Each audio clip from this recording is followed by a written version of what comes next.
look like. I'm going to have it create a little blank activity for me and finish. Poof, I have a hello activity. Now this application has a bunch of stuff underneath it. I'm going to run it first, and then we're going to come back and look at the details in it. So to run it, I'm going to go to my Android Virtual Device Manager. And I've defined a virtual device. This is an emulator.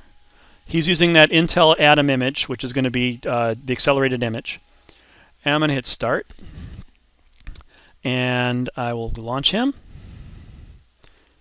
And he says HAX is working and emulator runs in fast virtual mode.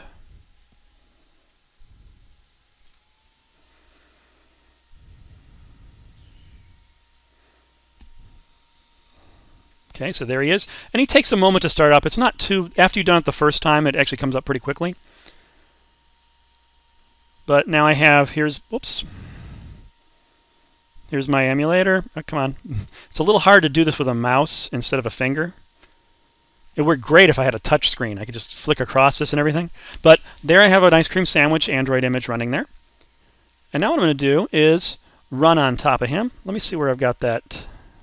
Put him over there. We'll make him number 5.